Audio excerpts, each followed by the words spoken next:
She lies. The whisper echoed in my head. And you still trust her?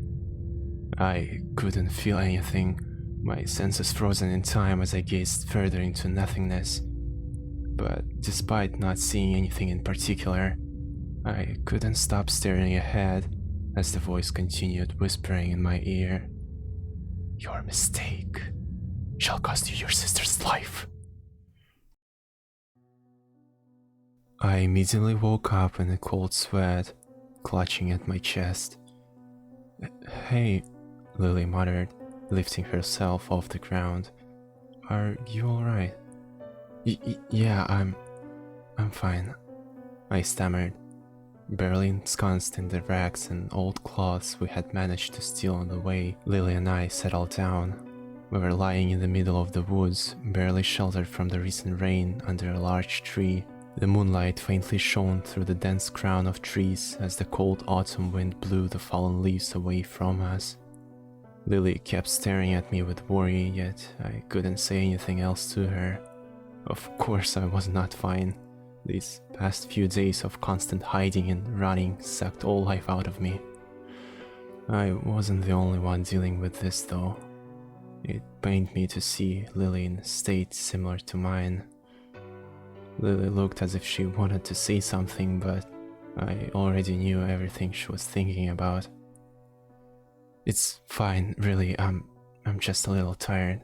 I smiled faintly, placing my hand above her head. Don't worry about it. She kept looking at me before finally giving up on saying whatever she was about to. Lily then lay closer, wrapping her arms around me. I carefully rubbed her wrists. I never replaced the piece of cloth I'd put on her back then, the blood on it having long since dried. Yesterday we scoured the empty houses along the way, but they had all been ransacked for useful items long before we got there. I've questioned myself if I could pull through everything thrown at us, but did I really have a choice at this point? With the madness and panic engulfing our entire town, all we had to do was follow the plan. And prevail, I whispered to myself. A figure then showed up, seemingly out of nowhere, not a single sound produced by its arrival. Halogen. I wasn't surprised though. After quite some time spent together, that was to be expected of a siren. The thought terrified me at first, realizing the fact that Halogen wasn't even close to being the best at hiding herself, much to her own admittance. God knows how terrifying the experienced sirens were in actuality. My apologies for keeping you and Lily waiting for so long, Halogen said, but I must inform you that our sector is clear. You two may rest now. Shh. I then pointed at Lily sleeping nearby as she pressed harder against me. Halogen stammered before realizing it's probably better to keep her mouth shut, as she softly nodded in my direction and sat beside me. It's fine, it's not that I was waiting anyways, I whispered, looking away into the distance. What was it that woke you up? Halogen tilted her head sideways, keeping her voice down as well. A nightmare. I stole a glance at her. Halogen looked like she was caught off guard by my answer. I am sorry, Halogen stammered. She clearly weighed everything that was happening to us upon herself, which was true, but I couldn't find the right time to confront her about it. Not that it would help us anyways. Don't apologize, I muttered, trying to smile once again. It kinda sucks that I can't sleep properly now, but I'm glad at least Lily's not dealing with this. And besides, someone's gotta watch over the place while you are gone. Right, she sighed, bowing her head as she stood up. I'll keep an eye on you too then. You have to be ready by tomorrow morning. We still have a long way ahead. Yeah, good night then, I said, watching as she disappeared into the night. In a moment's notice, a huge row of threads then glimmered in the moonlight around our lodge as I drifted back into slumber, holding Lily tightly. The man scrambled somewhere in panic. His breaths are short and raspy as the moon looms over his broken form. The night sky was littered with yellow sickly dots. The trees flickered in his peripherals as he ran down the narrow path which led to some sort of bunkhouse in the middle of the forest. The man hesitated a bit whether he should go in before finally reaching out for the handle and slamming the door open. The entrance led to a staircase infinitely stretching down into the pure darkness. He tried to regain his composure whilst descending the staircase, yet he couldn't. So many thoughts bled through his mind and none of them brought any peace. He truly had no other options, for his life is no longer his own anymore. The path led into an underground facility. Its interior is clean, pristine even. The walls are lined with paintings of various sizes, with the whole place being lit up by candles and occasional chandeliers. If it weren't for the fact that the hallway had no windows, some could probably confuse this place with a fancy manor. The man approached the large door, his heart rate getting higher with each step. He almost could have heard voices behind him. He hesitated for the second time, thoughts running through his mind, before he finally opened. "Simon!" The voice from across the room spoke. Simon's gaze immediately darted towards the entrance. "It's so nice to see you again. Come in, come in." Simon swallowed hard before finally stepping in, the door getting slammed shut behind him by the two other girls from inside. Their faces are expressionless and pale. The room looked like a director's office, ripped straight out of 18th or 19th century, with large bookshelves and an office desk near a huge painting of some woman. The picture looked extremely old, its hues bleak and drained of color decades, if not hundreds of years ago. Even though it wasn't the first time he'd seen this picture, it still radiated a feeling of uneasiness upon Simon. The fact is, the woman illustrated on this picture now sat right in front of it. "So?" the figure at the office desk murmured. "What is it?" It's about Matthews's," Simon said. "What about Matthews's?" the figure then asked. Simon hesitated a bit before dumping everything out at once. They revealed everything about sirens, and then Lily is a siren, and then they killed Penny and one of our men, and then— "Shut it," the figure sighed in exasperation. Simon's face drained of color immediately as he jumped from the sudden change of tone. "That is quite unfortunate," the figure said. She took off her glasses and carefully put them down on the desk. "This is unfortunate, isn't it?" It's, Simon stammered. "It is." "Well, you're of no help at all," the figure said. "What were you doing when everything occurred?" "I was fighting for my life out there," he said, splaying his hands. "I only got to know this from the other people that escaped. I couldn't do anything about it." The figure stared at him, her long white hair obscuring her vision. With no eyes to read her expression from, Simon stepped back in terror as he slowly realized what he just said. I tried," Simon said, lowering his tone. "Trust me, my mistress, I really did." "Oh, is that so?" The figure then stepped closer. "Please forgive me, I can't take this anymore." Simon teared up. "I must be useful, right? No one suspects anything about the bigger picture. We still have the upper hand." "Of course, honey, how couldn't I?" The figure continued stepping closer. Her grin widened. "It's okay to be afraid." Simon stammered. "I just want my family to be okay." The figure then reached Simon, him almost squinting his eyes in fear of what was about to come, but she simply hugged him, carefully stroking his head. She smelled like heaven, her warm presence soothing his agony that is now his existence. He sighed in relief, almost trying to hug her back. "But I already knew all of that," the figure whispered, her voice distorted and raspy. "Even the fact that you were there." Simon's face drained of color more than was humanly possible. He couldn't lie his way out of this one. Hell, he shouldn't have lied at all. Why didn't you provoke them, Simon? The figure whispered in his ear. Who knows what kind of massacre would have occurred, eh? Simon's heart stopped. Were you afraid of leaving your family behind? The figure continued. Couldn't you trust us with the way we're taking care of them? I need you, Simon. He stammered, sincerely regretting his actions. I am so sorry, I will make this up to... Shh. The figure ran the back of her hand along the side of Simon's face. I lied. What? Though you probably would not have worked for us if you knew the truth. The figure sighed. Honestly, no idea how I managed to keep you around for this long. Clients be clients. Simon's limb went limp, body frozen in time as he gazed over her shoulder through the painting of his mistress. Any hint of light had been present in his eyes. It has surely faded away for good now.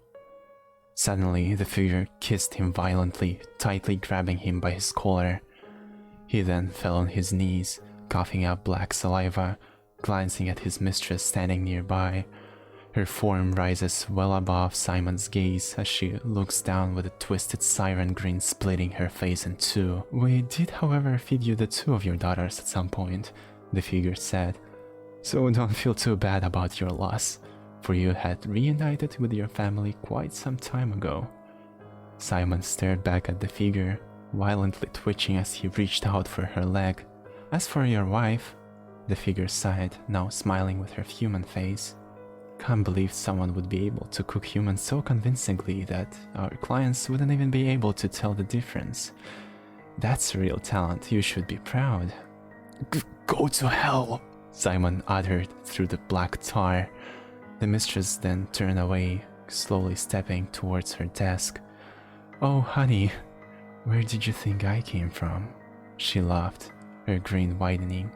See you at the dinner table. The two sirens, previously standing perfectly still near the door, then grabbed the man by his shoulders and dragged him across the room towards the exit. The last thing Simon saw once again was the painting of the figure sitting right in front of it, waving her hand softly as the door slowly closed. Seriously, what about the Matthewses? The figure then sighed. These two seem to be causing some real problems, I see. A spindly figure emerged from the dark corner of the room. She walked over to the table before dropping her red hood. Would be an actual issue if they're not dealt with first, wouldn't it, Hayes? Damn Ness. Hayes groaned, rubbing the bridge of her nose. It's gotta be at the worst moment imaginable every single time. Wow, Nessie's there too? The hooded figure said, excited. Is she with them? Unfortunately, Hayes said, before her gaze drifts towards a strange device laying on the table. Shouldn't prove itself to be too big of a problem. This is a dangerous game you're playing, the hooded figure muttered, sitting down at the table nonchalantly. Life is a game, Ruby. Play or be played, Hayes said. And besides, it's more fun that way. Yeah, I wouldn't have said that if Martha was still around. Hayes' stare darted towards Ruby. Well, no offense, I'm just saying, Ruby said, raising her hands. It's just, you know, I have my limits. I see, the hooded girl sighed. Well, what's the plan? Hayes then smirked, folding her hands together, elbows atop the table. I'll teach them a lesson. Ruby stared at Hayes dumbfounded. No, wait, are we not planning to kill them right now? What do you... This is very important, Ruby. Hayes sighed. I need you to do this for me. Ruby frowned, trying to read Hayes' face. Alright, whatever, she sighed. What is it? Do you remember Max Haddock? Ruby got stunned at the question for a while, before a sick, twisted grin slowly rose across her face. A bunch of figures sat inside a dilapidated cabin near the woods of the town. The wind rustled dry leaves, the moon beaming down through the cracks on the rooftop of the building. Not a single soul dared to speak out loud, for their safety is now no longer guaranteed. Their previous experience of hiding made sure of it. Occasional gunshots were heard, stabbing through the hearts of every single person inside. This truly was the end of it all. With the supplies running short any day now, the scary thought that rang out through everyone's mind now was, just for how long could they manage to hide in here? Between all the panicked breaths and quiet sobbing, one person stood out, seemingly not caring about anything at all. His face is blank and emotionless as he carefully hugged the only person he swore to protect at all costs. Max? Katerina whispered. Are you okay? Max's sullen eyes then drifted towards the slender figure standing nearby. Max's sullen eyes then drifted towards the slender figure standing nearby. Through her cracked round glasses and blonde bangs falling down her face, he felt Katarina's concerned gaze searching his face in the darkness. It's fine, Max said, rubbing his eyes. Don't worry about it. Katarina couldn't stop staring at him, trying to read his face, and yet it was of no use. She wasn't sure if she looked any better either. Cole was sleeping in Max's arms as he sat down backed up to the nearby wall. The moonlight dimly lit his messy hair as he stared forward. Katarina sighed as she sat down nearby. They could have honestly sat near each other completely mute for the whole night, and yet, suddenly, Max muttered something, more of a thought out loud than anything. They could have killed everyone in there if they wanted to. Katarina's gaze then darted towards Max, her eyes widening. Max, however, continued to blankly stare ahead. She stammered. What made you think of this? Max's gaze then finally fell directly on Katarina's eyes. John. What? Katarina stammered. Max, they killed Penny, and God knows what would have happened next if what? Max whispered, smirking slightly. This panic and paranoia is forcing you to make things up on the go. We need to stay calm or we will succumb to... Katarina said. The sickness. Whatever. Max sighed. As if you knew anything about the sickness anyway.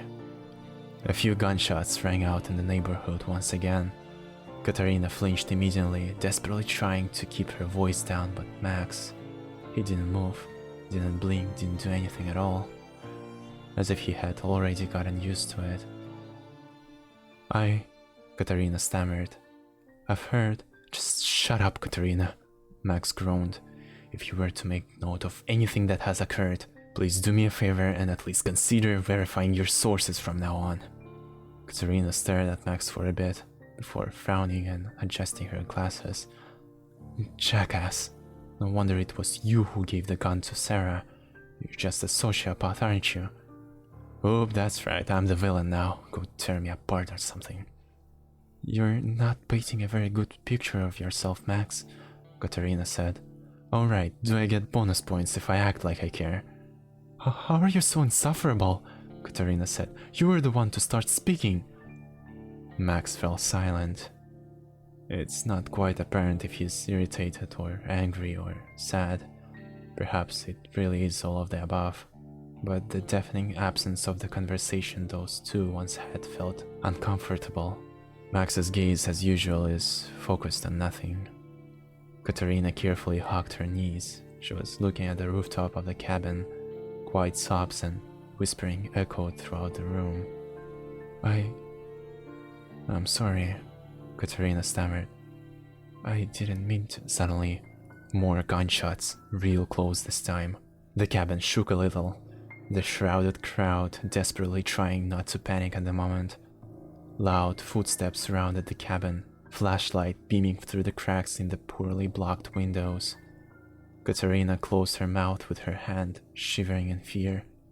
Max's hand slowly reached out to his pocket. There were at least 5 people outside the cabin. The wind blew through the cracks of the rooftop. It carried the scent of rain. Then the knocks rang out. 3 quiet thumps. No reaction. Everything fell silent for a moment. Not a sound inside, not a sound outside. Katerina clenched her eyes shut, just as most of the others inside the cabin did. That's when the loud, frantic knocks came in, splinters and wood shavings playing out in all directions. The crowd, however, kept silent. The footsteps outside grew quiet, each one seemingly growing more and more distant from the cabin. Katerina sighed in relief, letting her guard down the moment another gunshot shattered the window into countless pieces. The bullet ricocheted off a wall near Katerina. She let out a quiet squeak before shutting her mouth with both of her hands once again. "I see you," the voice from outside spoke. The door cracked, falling inside the cabin much to everyone's shock and terror. A few men came in, carrying guns, sledgehammers, and bats. The crowd panicked, crawling away from the entrance. "God damn, this is fun! Don't worry, Katerina, you didn't give anyone away." The voice closing in from behind all the men spoke. His figure stopped, looking over the shrouded crowd with the glee. "We kinda knew you were in here from the very beginning." Steve? Katerina stammered. "Oh, hey, Max," Steve said, completely ignoring her. "Kept you waiting, huh?" Max stared daggers at Steve, no words escaping his mouth. "Oh, well, this is not fun at all, dude," Steve said, slowly glancing over to Katerina. "Cheer up, we thought we found a siren hideout, and it seems we weren't half wrong." Katerina's face flashed in horror. "Explain yourself," Max said, searching Steve's face. "Who knew having a father working at the gun store might become so convenient, am I right? People love to feel powerful in situations like this." Steve grinned, looking over to his team. "Apocalypse 101, dude. Zombies, aliens, you name it." Max squinted at Steve, clenching his teeth, already having figured out where this conversation was going. "Having all the power in this town to supply my own forces, I now declare a war against sirens," Steve said. "It would have been real nice if you joined me as well, you know." Someone from the cabin went to speak, but Steve immediately interrupted them. "Oh, one small issue." Steve raised his chin, his smile widening. "We simply cannot trust any women from now on." What? Max said, his face finally projecting emotions for the first time in a while. "You see, we have reasons to believe that there is no such thing as a male siren," Steve sighed. "And we can't know for sure if a siren is actually a siren unless we kill them first. And so, my master plan consists of keeping every single woman in this town in one place until we find something we could use to deal with this problem." "Oh, wait," Katerina stammered. "That means you're imprisoning potentially innocent people with monsters. Just who the hell do you think you are?" Steve's face grew more and more irritated with each word Katerina spoke. "I am this town's savior," Steve said, his eyes facing hers. "If you are not with me on this, I'd have every reason to believe that you are sick, and everyone in here is either sick or a siren." The faces of people inside the cabin flashed in horror. "I am running out of patience, Max. I don't care about any other people here. I need your word," Steve said. "Make it count." Wait. One of the older men from the cabin spoke up. "Katerina is right. We can't keep our wives and daughters in the same place as sirens. This isn't right." What about my younger sister?" A girl spoke up as well. "She's only 5. How could she be suspected as a siren?" More chatter rose into the volume of the room. Some afraid, some angry, some downright hysterical. "Alright, quiet," Steve said, the situation clearly getting out of hand. "Shut it!" Silence. "I'll make this one easier for everyone," Steve sighed. "Whatever Max decides shall now be this cabin's future." "He can't decide for all of us. He's just a boy," Mr. Duffy spoke. "Steve, call in one of the adults. We need to discuss this properly." "I said shut it!" Another gunshot, right above Mr. Duffy's head. "I am an adult." Every single gaze then darted towards Max and his seemingly broken form. He slowly rose to his feet, his hands in his pockets. "Well, we did make a truce a while back if something like this happens," Max said. Max? Katerina said, her hands trembling. He walked over to Steve, reaching his hand out for a handshake. Might as well get over this quicker, Max muttered. Wise choice, Steve grinned, shaking Max's hand. You and I together? We're going to become the real hero. Idiot, Max whispered, pulling his hand out of his pocket. Steve felt the cold iron poking at his neck. His skin flashed pale, words cutting short in his throat. Several men all around Steve raised their guns before Steve croaked out, "Wait, stop, don't threaten him, don't fucking move!" You are bold, very bold, Max whispered in his ear, but not very smart. There are no heroes in this town, Steve. Only people trying to survive this hysteria. Max, please, let's talk this out. I'm not going to hurt anyone, Steve stammered. I'm not going to imprison anyone. Too late, buddy, Max murmured, his grin widening. Where's your arrogant hero speech now? Are you afraid? Gonna coward your way out of this one too? The crowd alongside Steve's companions stared at the two dumbfounded, unsure how to react. Now, you are going to do everything I tell you to, Max whispered, or I'm gonna blow your fucking brains out. Steve swallowed hard. Now, order all of your men to strip down their clothes and equipment. What? Steve said. What do you mean? Do it! Max yelled, pinning his gun at Steve's neck harder. Strip down everything you have! Steve yelled at his team. Now! The whole team now sat on their knees in their underwear, their hands tied up and faces covered. They couldn't do anything about their current state, and Max knew this very well. Your dad might as well kill all of them if anything happens to you, Max said. He's a cruel man. I would know that for sure, wouldn't I, Steve? You are playing with fire, Max, Steve whispered. Once they notice my absence, they will begin searching for me. They will find you. Not if I would find him first, Max said, his eyes on Steve. Do any one of you know how to operate a gun? Mr. Duffy stammered. I do. Great. Now hold him hostage for me.